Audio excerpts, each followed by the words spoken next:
From the screen to the ring to the pen to the king. Where's my crown? Always trouble when I ring. Yep, I'm evolving from a professional voice actor to now a music artist. So as you may have heard recently, because it is being memed all over the internet, any social media you go onto, you'll see people relentlessly mocking it. KSI has released a new song. To the king, where's my crown? That's my bling. And from the take people are having online, it seems this song is about as decent as Jake Paul's It's Everyday Bro. It's everyday, bro. A legendary banger that came out in 2020. Except KSI doesn't have that Disney Channel flow, instead focusing from the screen to the ring to the pen to the king. So this whole apology video gag basically transformed into a new song that he made called Thick of It. He also got Trippie Redd to have a feature in the song. I know Trippie Redd. I know it is pronounced Trippie Redd. I've never made that mistake before. Boykati, Trippie Redd, but yeah, if you've listened to the recent Trippie Redd and Machine Gun Kelly project, you'll know the genre. It's called garbage. And on top of this as well, like, KSI, I love you, man, but like, he still hasn't left DanTDM alone. And on top of that as well, the Lunchley family have released another episode on Impulsive. So there is a lot to break down here. Now, of course, we need to talk about KSI's new music and everyone's opinion on it. I feel a lot of the negativity does originally stem from his response to DanTDM, and then his second response, and his third response, and maybe his 18th response as well. I mean, it's even affected me. Like, I didn't even mention the song, and my chat started immediately spamming KSI's lyrics to the song, followed up with each emoji. Apparently as well, one of KSI's biggest glazers at iShowSpeed, even he didn't like the song. Turn that shit off. Turn that shit off! Even big streamers like Agent 00, like, they just didn't like the music. I'm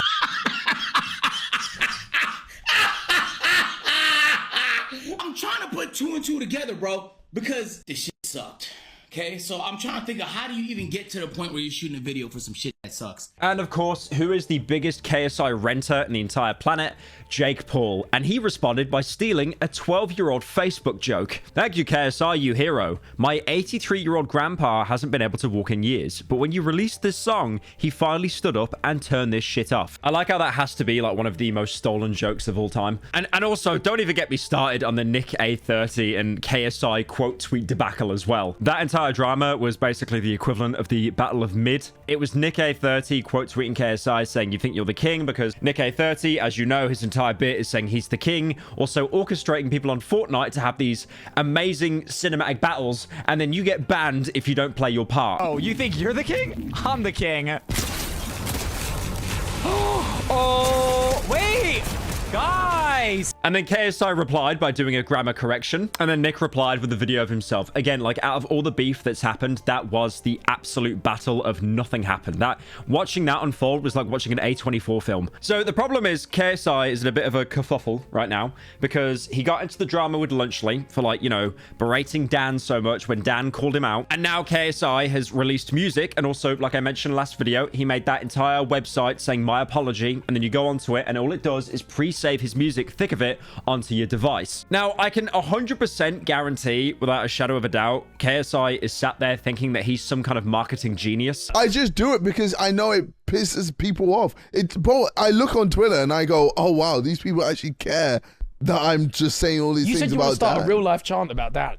Yeah, because it's You are not the Rattler. I like to continue it because it's just funny. It wasn't funny. It's not funny. Nah, bro, it was great. I'm using it as promo for my song.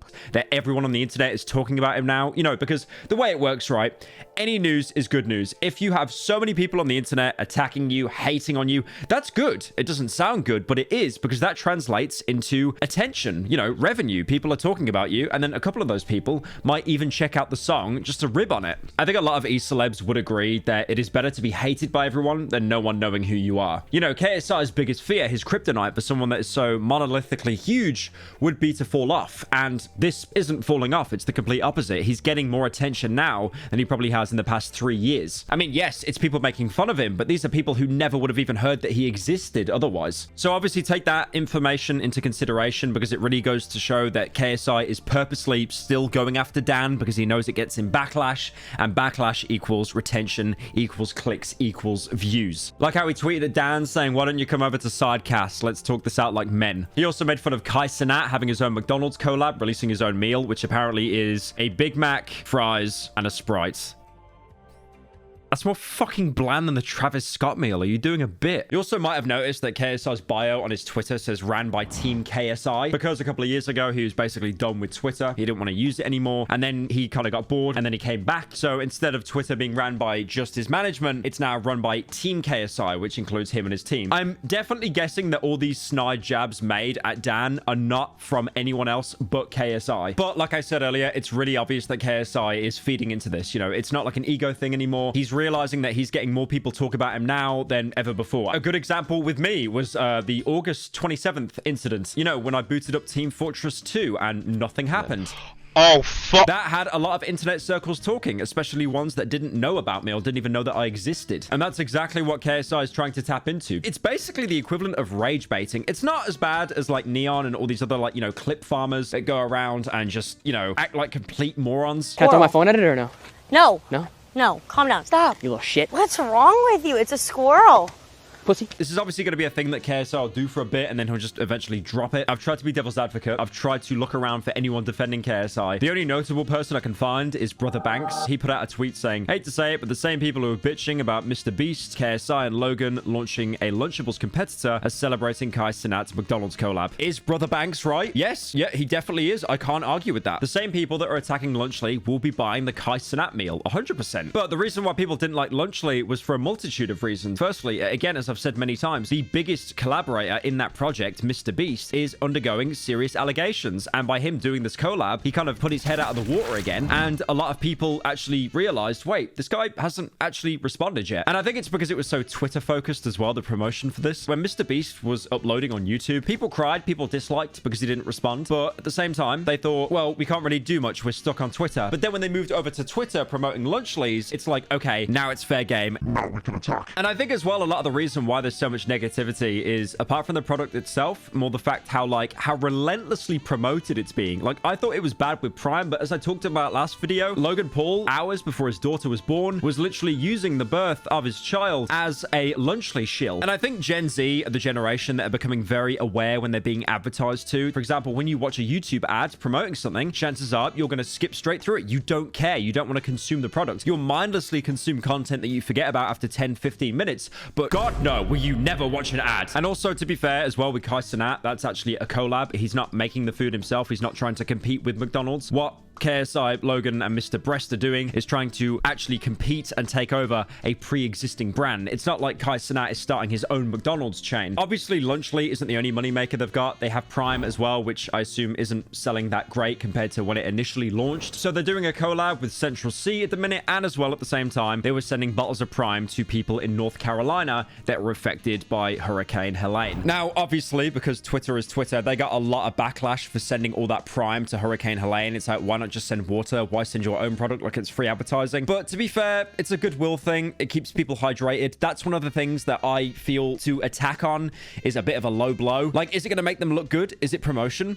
Yes, those are side effects, but also they are actually helping people that have probably lost their homes and stuff. I mean, it's kind of surreal because I've even seen Hurricane Helene come up on my For You page on TikTok. There's this one account that I follow called Fairy Drainer.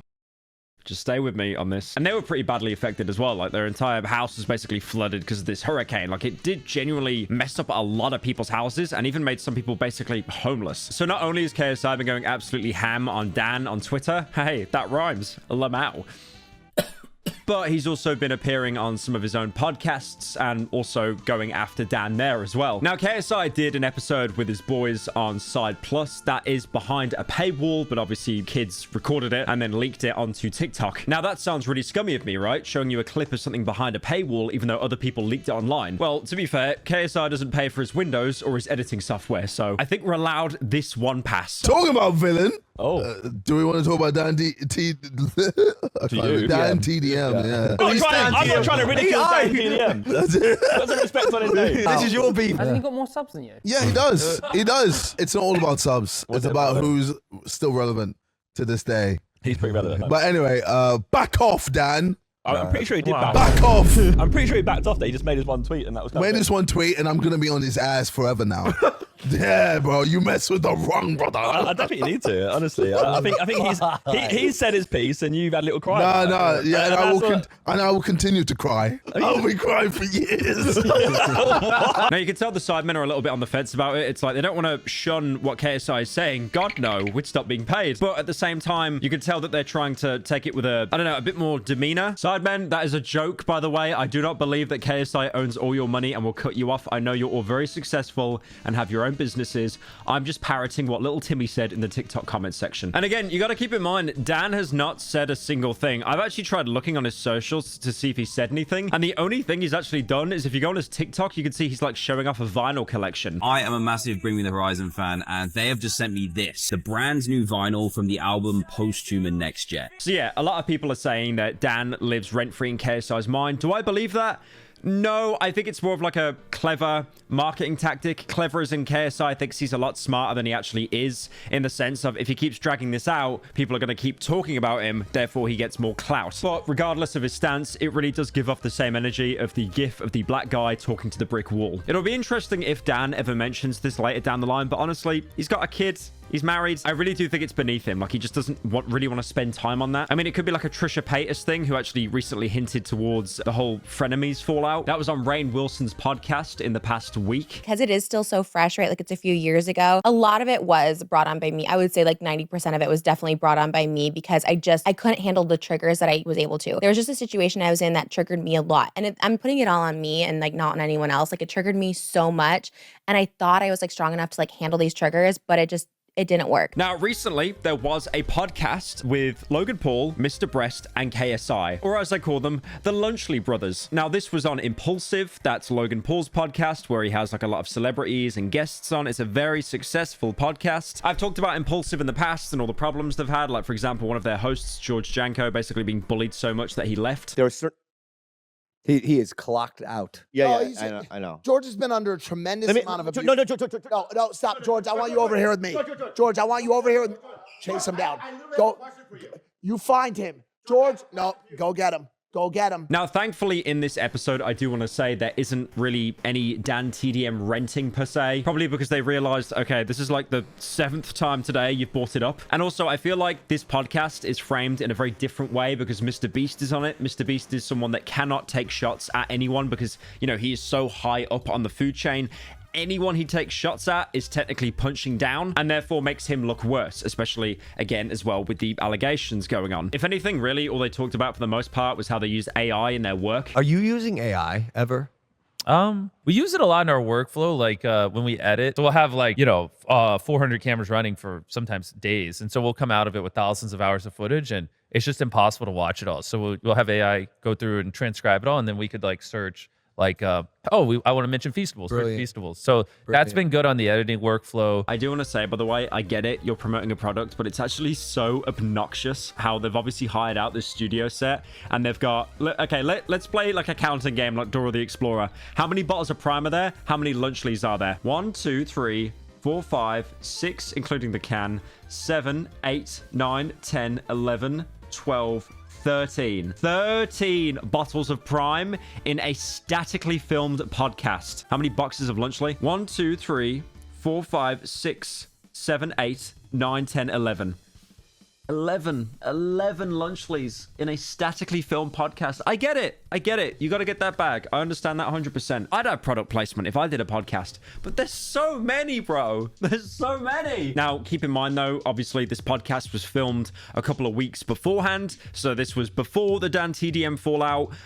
So obviously, that's why there's no mention of him. Logan Paul is also talking about his wife's water possibly breaking in the future. So this is, again, before she was born. Not his wife being born. Sorry, I meant his daughter being born. And the hilarious thing is, Logan does actually say in this podcast that he's not going to shill Lunchley during his fiance's birth and will actually take a break from influencing. And as we know, that aged very, very poorly. I'm bringing a bed, a full fucking Cali King. To the birth? Yeah, I got string lights that I'm hanging up with Polaroids attached with paper clips and a salt lamp, bro. I'm gonna make that hospital room a vibe. Other things they talk about on this podcast as well is, for example, Nick Avocado's 2 steps ahead and how Mr. Breast, Jimmy, is applying that to his content. There's also an update on the Prime lawsuits as well, and it's on the path to being dismissed. And they also actually think that Meat Canyon's animations, surprisingly, are quite funny. Did you see that dude who lost all the weight? Yeah. Nicocado Avocado. Oh, yeah. That was crazy. 2 steps and ahead. he pre-filmed the videos. Wow. Yeah. I feel like it's something you would do. Yeah, but then you just come out as black. Well, I did that. Oh, no.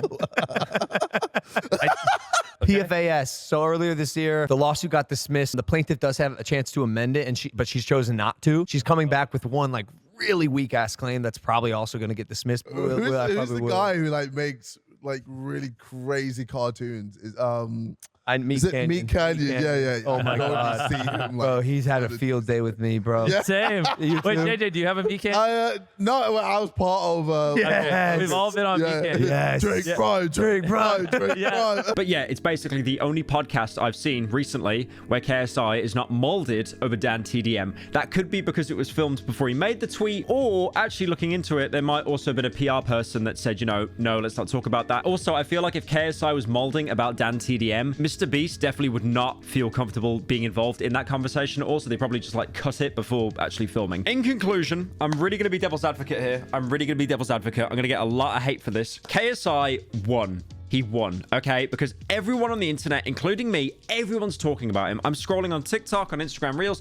Everyone's making fun of him and his song. Okay, people hate him right now, right? But that's good, because e-celebs crave one thing more than anything else: attention. If they're not getting attention, they're falling off. Someone falling off is their biggest imaginable fear, and that can't happen. So KSI would rather have 1,000 people with pitchforks. You know that scene from the Simpsons movie where they're all charging to Homer's house with pitchforks and torches and stuff? KSI would rather have that than no one visit him. But at the same time as well, do I think he's a marketing genius? No, I think he definitely thinks he's someone who's a lot smarter than he actually is, because at the minute KSI thinks that him attacking DanTDM is going to generate like infinite traction to his channel, but you can only milk a cow so much until no one cares. You know, if KSI is doing this a week from now, he's going to be ratioed by people replying with the SpongeBob bit of, you know, why are you still doing this, old man? A good example here is someone I do the podcast with, to be honest. That's Dolan Dark, a co-host, and he has an alt account called Dolan Slapper, and I think it's only got like a couple thousand followers or something, and he actually managed to ratio KSI by quote tweeting him by saying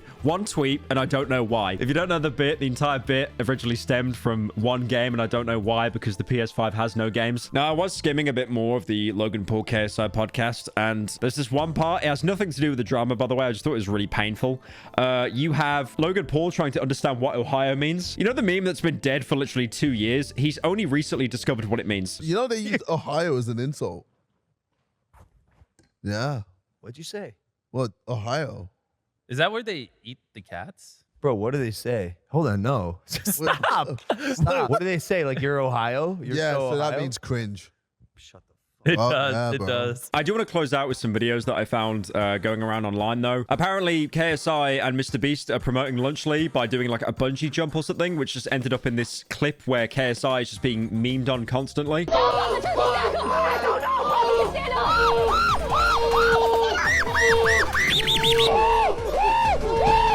And then also on top of that as well, apparently they've paid trucks to drive around the UK to promote KSI's latest song, Thick of It.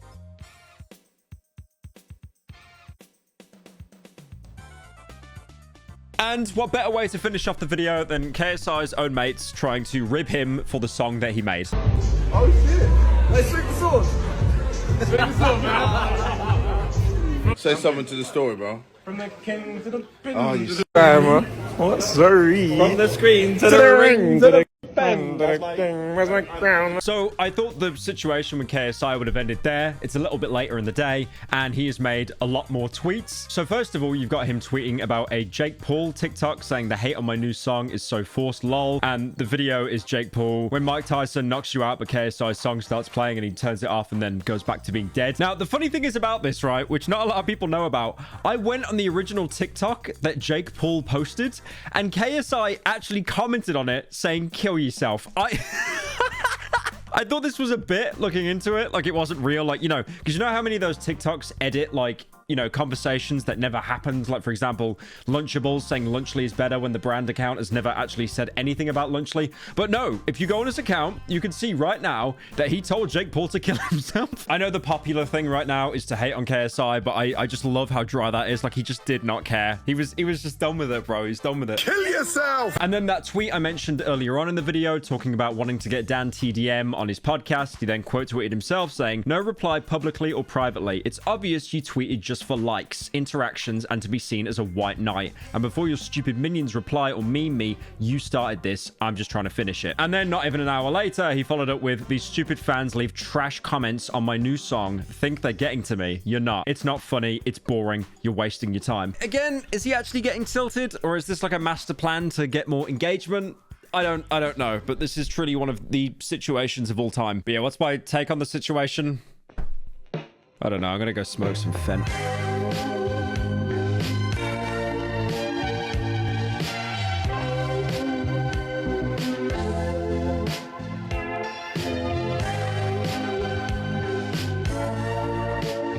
It sounds like a fucking Disney song. What the fuck is even happening right now?